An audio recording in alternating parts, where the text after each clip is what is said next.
இன்றைய லெசனில் நாங்கள் என்ன பார்க்க போகிறோம்னு சொன்னால் வந்து டுவல் கேரேஜ் வேயில் டேர்ன் ரைட் சம்மந்தமாக பார்க்க போகிறோம்.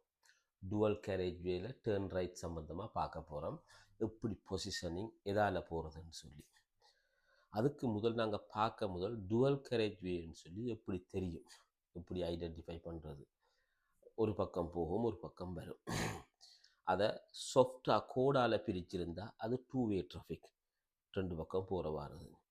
ஆனால் அதை பிசிக்கலாக பிரிச்சிருந்தால், பௌதிகமாக பிரிச்சிருந்தால் அது டுவல் கேரேஜ் வே. பௌதிகமாகனு சொன்னால் இந்த இருக்குதெல்லாம் இந்த பகுதி, இது போகிறது இது வாரது. இது லைனாக இருந்தால், வெறும் லைன் வெள்ளை கோடு போட்டிருந்தால் அது வந்து இப்படி வெள்ளை கோடு போட்டிருந்தால் அது வந்து டூ வே. இப்படி பிசிக்கலாக பிரிக்கிறோன்னு சொன்னால் ஒரு சின்ன ஒரு ஐலண்ட் உண்டு, இல்லாட்டி ஒரு சீமேந்து போட்டு கான்கிரீட் போட்டு பிரிச்சிருக்கிறது. சில போல் இரும்பு கம்பி போட்டு அப்படி பிரிச்சிருப்பாங்க, இரும்பு வேலி போட்டு பிரிச்சிருப்பாங்க. இதுதான் டுவல் கேரேஜ் வேன்ற. டுவல் கேரேஜ் வே டிராஃபிக் லைட்டில் எப்படி டேர்ன் ரைட் பண்ணுறதுன்றதை பார்க்க போகிறோம். அதுக்கு முதல் இது சம்மந்தமாக கொஞ்சம் தெரிஞ்சிருக்கணும். இந்த இதுக்கு டிராஃபிக் லைட்டுகள், இப்படியான டிராஃபிக் லைட்டுகள் நீங்கள் பார்த்துருப்பீங்க. சிவப்பு விளக்கு, அம்பை, பச்சை, திரும்ப சிவப்பு, அம்பை, பச்சை, பச்சை அரோ, ரெட், அம்பர், கிரீன் அரோ. சில வேளை இப்படி இருக்கும், சில இடங்களில் இப்படி இருக்கும், சில இடங்களில் இப்படி இருக்கும். இந்த துண்டை சொல்றது 1 2 3 4 விளக்கு இருந்து 4வது விளக்கு அரோ இருக்கும். இதை சொல்றது வந்து ஃபில்டர் அரோன்னு சொல்லுவோம். சும்மா நாங்கள் யூஸ் பண்ணுறோம் ஃபில்டர் அரோன்னு சொல்லி. அதே போல் இது வேறு டிசைன் வேறு, ஆனால் ஃபில்டர் அரோ ரெண்டும் ஒரே இதுதான். ஆனால் இதில் ஃபில்டர் அரோ இல்லை. இப்போ அப்படியே இதுக்கு வருவோம். இது டிராஃபிக் லைட் சம்பந்தமானது. இதை ஃபில்டர் அரோன்னு சொல்கிறேன். ஃபில்டர் அரோண்டா என்னென்னு கேட்பீங்க. அதுக்கு தான் முதல்ல ஆரம்பத்தில் ஃபில்டர் அரோண்டா என்னென்னு சொல்லிக்கணும். ஃபில்டர் லேன் என்று சொல்லுவாங்க. இங்கே இது டுவல் கேரேஜ் வே. இதில் ஒரு பாதியை கீறி வச்சிருக்கிறேன். இது வந்து நேரையும் போகும், லெஃப்ட்டுக்கும் போகும். இது நேர மட்டும் போகும், இது ரைட்டுக்கு மட்டும் போகும். இந்த இதைத்தான் சொல்றது வந்து நாங்கள் இந்த லேனை சொல்றது வந்து ஃபில்டர் லேன் என்று சொல்லுவோம். இது ஃபில்டர் அரோ என்று சொல்லுவோம். இதை பற்றி என்னத்துக்கு பார்த்துன்னு சொல்லி மெயின் சப்ஜெக்டுக்கு வருவோமா. இந்த ரோட்டு என்ன சாதி, எந்த ரோட்டு இது, இதால் வரைக்கே தெரியும். பிசிக்கலாக பிரிச்சிருக்கு, ஒரு பக்கம் போகுது, ஒரு பக்கம் வருகுது. ஆகவே இது டுவல் கேரேஜ் வே. ஓகே, இந்த டுவல் கேரேஜ் வே மட்டும் இல்லை, எந்த ஜங்ஷன் வரனாலும் ரவுண்ட் அபவுட்டோ, டிராஃபிக் லைட்டோ, டேர்ன் லெஃப்டோ, டேர்ன் ரைட் எடுக்கிறண்டாலும் நாங்கள் கொஞ்சம் வாரத்துக்கு ஒரு 30 கால் லென்த் முன்னுக்கே கொஞ்சம் ஸ்லோ பண்ணி கொண்டு வரோம். ஏன் ஸ்லோ பண்ணுறோம்னு சொன்னால் வந்து நாங்கள் இந்த ரோட்டு எங்கே போகுது, இந்த ரோட்டு எங்கே போகுது, இந்த லேன் எங்கே போகுதுன்னு பார்க்குறதுக்காக கொஞ்சம் ஸ்லோ பண்ணி கொண்டு வரோம். அடுத்தது ஜங்ஷன்களில் ஸ்பீட் லிமிட்டை சேஞ்ச் பண்ணியிருப்பாங்க, அதை பார்க்குறதுக்காக. மற்ற நாங்கள் டேர்ன் பண்ணிக்க கொஞ்சம் அவதானமாக டேர்ன் பண்ணுவோம். அதுக்காகத்தான் நாங்கள் ஸ்லோ பண்ணுறோம். இன்னொரு காரணம் ஸ்லோ பண்ணுறது, அந்த லாங் டைம் க்ரீனாக இருந்தாலும் என்ன செய்யும், டிராஃபிக் லைட் அப்படியே மாறும். அப்போ அதுக்கு அசியூம் பண்ணிக்கொண்டு, உதாரணமாக இப்போ 40ல் வாரம்னு சொன்னால் ஒரு 34 33க்கு ஸ்லோ பண்ணி இப்படி இந்த அளவு தூரத்துக்கு வரைக்கும் ஸ்லோ பண்ணி இந்த ஒப்சர்வேஷன் எல்லாம் முடிச்சுட்டு இதுக்கு வரைக்கும் 50 வருதுன்னு சொன்னால் நாங்கள் விடுத்தலை வரைக்கும் அப்படியே மெதுவாக வந்து நின்றுடலாம். அப்படியே ஜம்ப் பண்ண தேவையில்லை. அதுக்கு தான் இந்த ஜங்ஷன் ஒன்று வரைக்கும் ஸ்லோ பண்ணுறது. டேர்ன் லெஃப்ட் டேர்ன் ரைட் பண்ணிக்க ஸ்லோ பண்ணுறதுன்னா அது டேர்ன் பண்ணிக்க பெடஸ்ட்ரியன் க்ராஸ் பண்ணுவாங்க. இப்போ டேர்ன் லெஃப்ட் பண்ணிக்க இதில் பெடஸ்ட்ரியன் க்ராஸ் பண்ணும். இங்கேருந்து த்ரூவாக போகிறவங்களும் என்ன செய்வாங்க, இதெல்லாம் க்ராஸ் பண்ணுவாங்க. நாங்கள் வேகமாக போவோம். ஸ்லோவாக போனால் நல்ல ஒப்சர்வேஷன் வரும். வேகமாக போனால் என்ன, நாங்கள் காரை கண்ட்ரோல் பண்ணுறதுலேயே கரிசனையாக இருப்போம் ஒழிய ஒப்சர்வேஷனில் குறைஞ்சிருவோம். நாங்கள் இதிலே பிஸியாக இருப்போம். அதுதான் கொஞ்சம் ஸ்லோ பண்ண சொல்கிறோம். ஓகே, அந்த சப்ஜெக்டும் இருக்கட்டும். இப்போ நாங்கள் டேர்ன் ரைட் பண்ணிக்க சில சந்தர்ப்பத்தில் பார்த்துருப்பீங்க, எங்கட கார் எங்கட காருக்கு முன்னால் திரும்புவாங்க. அதை நியர் சைட் என்று சொல்கிறது. நாங்கள் அதை பற்றி பார்ப்போமா. சில டைமில் இங்கே பாருங்கள், இந்த இப்படியே இந்த கார் இருந்தால் வருது, இந்த திசையில் வந்து இப்படியே இங்கே போவாங்க தேவையான ஒன்றுக்குள்ளே போய் கொள்ளுவாங்க. சரியில்லை, இதால் வாரவங்க இப்படியே போய் இதுக்குள்ளே போவாங்க, இதில் ஏதோ ஒன்றுக்குள்ளே போவாங்க. இதை சொல்கிறது வந்து நியர் சைட். வந்து இந்த காருக்கு முன்பக்கத்தால் திரும்புறது. இங்கேருந்து வரவங்களுக்கும் இவங்களும் முன்பக்கத்தால் திரும்புறது நியர் சைட்டுன்னு சொல்கிறோம். இங்கேருந்தே நியர் சைட்டால் இப்படியே திரும்புறது, இவங்க இங்கேருந்தே நியர் சைட்டால் திரும்புவாங்க. சில டைமில் நீங்கள் பார்த்துருப்பீங்க, நான் இப்போ பச்சையால் கீறி காட்டுறேன், இப்படி வந்து இப்படி வந்து இப்படி திரும்பும். ஒரு இங்கிருந்து வாரவங்க இங்கே ரைட் பண்ணுறவங்க இப்படி வந்து இப்படி திரும்புவாங்க. அதாவது பின்பக்கத்தால் திரும்புகிறவங்க. இந்த பின்பக்கத்தால் இப்போ போகிறது, முன்பக்கத்தால் இப்படி போகிறது. Near side off side. இந்த பச்சையால் கீறினது ஆஃப் சைட், பின்னால் போகிறது. இப்போ ஓகே, நாங்கள் முதல் முன்னால் போகிறது. அது எப்படி டிசைட் பண்ணுறன்றதை கொஞ்சம் பார்க்க போகிறோம். இப்போ நாங்கள் நியர் சைட் இப்படி யூஸ் பண்ணுறதுன்றதை பார்க்க போகிறோம்.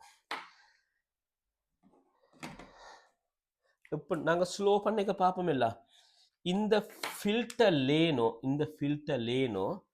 இந்த ஃபில்டர் அரோவோ இது இந்த மூன்றில் ஏதாவது ஒன்றிருந்தால், ஃபில்டர் லேன் இல்லாட்டி ஃபில்டர் அரோ ஏதாவது, இந்த டிராஃபிக் லைட்டில் 4 விளக்கு 1 2 3 4 விளக்கு 1 2 3 4 விளக்கு 1 2 3 இது 4 விளக்கு இருந்தால், அல்லது இந்த ஃபில்டர் லைன் இருந்தால், ரெண்டும் இல்லாட்டி அல்லது ஏதாவது ஒன்றிருந்தாலும் நாங்கள் இதில் எடுக்கிறது நியர் சைட். இங்கிருந்து இங்கே எதிரிலிருந்து வருவாங்கல்ல, அங்கே ரைட் எடுக்க, அவங்களுக்கு முன்னால் நாங்கள் திரும்பிட்டு போவோம், அவங்க எங்களுக்கு முன்னால் போவாங்க. இது ரெண்டில் ஒன்றிருந்தால் நாங்கள் முன்னால் போக பிளான் பண்ணுவோம். அதில் இன்னொரு டவுட் ஒரு சிலர் கேட்டிருக்கிறாங்க. அப்படின்னு சொன்னால் வந்து பாருங்க, ஓகே முன்னால் போகிற சரி, நாங்கள் விடத்தை மட்டும் போய் நிற்கலாம். இங்கே பாருங்க, இங்கே நேர இருந்து வாரவங்கள் இவங்கள் இங்கே நேர வருவாங்களோ இல்லை. அப்போ இந்த மட்டம் வரையும் வந்து நிற்கலாம். இந்த லேனை பிளாக் பண்ணக்கூடாது. இது நேர போகிறதில்ல, இவங்களை பிளாக் பண்ணலாது. இதுவரையும் வந்து நிற்கலாம். இதுவரையும் வந்து நிற்கலாம். இவங்கள் என்ன செய்வாங்க, இவங்கள் இந்த லேன் கண்டினியூ பண்ணாது தானே நேர. அப்போ இந்த லேன் வரையும் வந்து நிற்கலாம், இங்கே வரையும் வந்து நிற்கலாம். இதில் நின்றுட்டு இந்த நேர போவாங்கள் இல்ல, இந்த இப்படி நேர போகிறாங்க, லெஃப்ட் எடுப்பாங்க. இவங்களுக்காகத்தான் இவர் வெயிட் பண்ணுறார். இதில் வெயிட் பண்ணுற இடம் விடுத்ததான். இதை விட இங்கே முன்னுக்கு வரல, இந்த பாயிண்ட்டை விட முன்னுக்கு வரல. இந்த பாயிண்ட்டை எப்படி தீர்மானிக்கிறேன்னு சொன்னால், இந்த இருக்குல்ல, இந்த லேனின் தொடர்ச்சி இமேஜின் கற்பனை செஞ்சு கொள்ளணும். இதுதான் இந்த லெவல்னு சொல்லி இது வரையும் வரலாம்.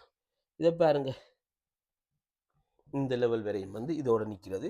இங்கே நேர வாரவங்களை பார்க்குறோம், கிளியர்ன்னு சொன்னால் அப்படியே போகிறோம்.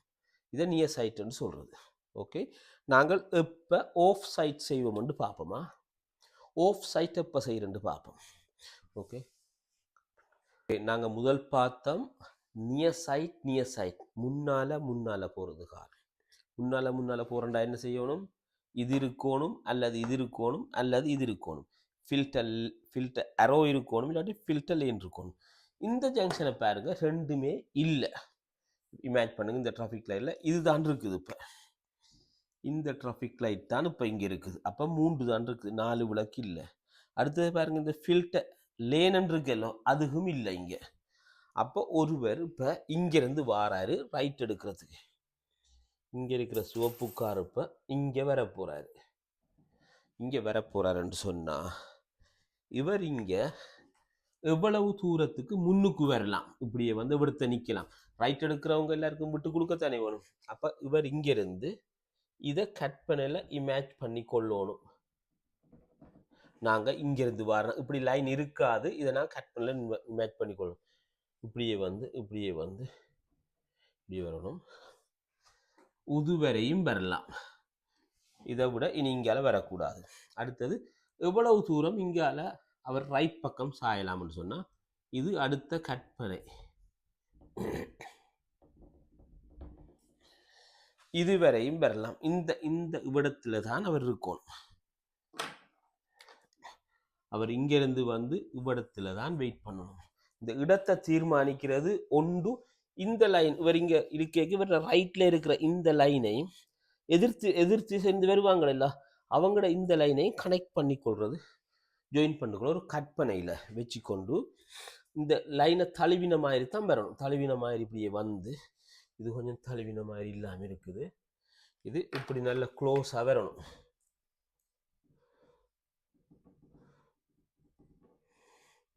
இப்படி நல்ல க்ளோஸாக இதால் வந்து இதுக்கு க்ளோஸ் ஆகி ரைட் சைடில் இந்த லைனுக்கு க்ளோஸ் ஆகியும் லைனில் படக்கூடாது, லைனுக்கு கிட்டையும் முன்னுக்கு எவ்வளோ வரோம்னா இந்த லைன் வரையும் வரலாம். வந்து விடத்தை நிற்கிறோம். என்னத்துக்கு விடத்தில் நிற்கிறோம்னு சொன்னால் வந்து இங்கேருந்து வருவாங்களோ இல்லை இப்படி நேர போகிறதுக்கு அவங்கள விட்டு போட்டு நாங்கள் இதால் இங்கே வர போகிறோம். இதில் இங்கேயோ ஜாயின் பண்ண போகிறோம். பொதுவாக இங்கேருந்து வந்து இந்த லெஃப்ட் லைனை தான் கனெக்ட் பண்ணுவாங்க, சரியல்லோ? அப்போ இது வரையும் தான் வரலாம், இப்படி வருவாங்க. அப்போ இங்கேருந்து ரைட் பண்ணுவாங்கல்ல, ரைட் பண்ணுறவங்க என்ன செய்வாங்கன்னு சொன்னால் வந்து அவங்கள் நாங்கள் இவ்வளத்து இங்கேருந்து வரவங்க இதில் நிற்பாங்க. இப்படியே வந்து இப்படி போகிறவங்க, இங்கே வர போகிறவங்க, இந்த பாக்ஸுகளுக்குள்ளே வர இங்கே ரைட் எடுக்க போகிறவங்க, அவங்க இங்கேருந்து இந்த மட்டம் இது வரைக்கும் இந்த லைனை பேஸ் பண்ணி இதில் க்ளோஸுக்கும் இவ்விடத்தை வந்து நிற்பாங்க. இதில் வந்து நிற்பாங்க எங்கே இதில் போர்டர் வரைக்கும் இங்கே வந்து நிற்பாங்க. இங்கேருந்து நேர போகிறவங்கள பிளாக் பண்ணவில்லை அவங்க வந்தால். அப்போ இது இப்படி வந்து நிற்பாங்க. நான் ஒரு பாக்ஸ் ஆக்குறேன் இந்த காருகளையா, காரண்டா வாகனங்களை. இதில் இருந்தவங்க இவங்களுக்கு பின்பக்கத்தால் போவாங்க. இதில் ஒரு கேப் கொண்டு எடுக்கிறேன், இப்படியே போய் கொண்டிருப்பாங்க. அது இவ்வளோப்பா ஓகே, இப்படி போவாங்க, இப்படி ஒன்றை சூஸ் பண்ணுவாங்க. இந்த போகிறவங்க இங்கேருந்து வரவங்க இவங்களுக்கு பின்புறத்தால் வருவாங்க. இந்த பக்கத்தால் வந்து இது 3ல் 1 ஜாயின் பண்ணுவாங்க. கூடுதலாக நாங்கள் லெஃப்ட் லைனை தானே சூஸ் பண்ணணும். இதிலிருந்து இந்த லைனுக்கு வருவோம். இது சேஃப் இல்லைன்னு சொன்னால் கார்கள் ஏதாவது பஸ்ஸுகள் பார்க் பண்ணியிருந்தால் நாங்கள் இந்த லைனுக்கு வருவோம். சப்போஸ் நாங்கள் அடுத்தது ரைட் எடுக்கிறேன்னு சொன்னால் திரும்ப இதில் ரைட் எடுத்து பிறகுன்னு ரைட் எடுக்கிறேன்னு சொன்னால் இந்த லைனை சூஸ் பண்ணுவோம். இதுதான் முறை. டுவல் கேரேஜ் வேல டேர்ன் ரைட் பண்ணுறது 2 முறை இருக்குது. ஒன்று முன்னால் போகிறது, நாங்கள் முதல் பார்த்தோம். இது பின்னால் போகிறது. அதை எதை வச்சு தீர்மானிக்கிறோம்? இந்த ஃபில்டர் அரோவையும் இந்த ஃபில்டர் லைனையும் வச்சு. பெரும்பாலும் இப்படித்தான் டுவல் கேரேஜ் வேல டீல் பண்ணுறது. நாங்கள் டுவல் கேரேஜ் வே இல்லாத ரோட்டை அடுத்த லெசனில் பார்ப்போம். ஓகே.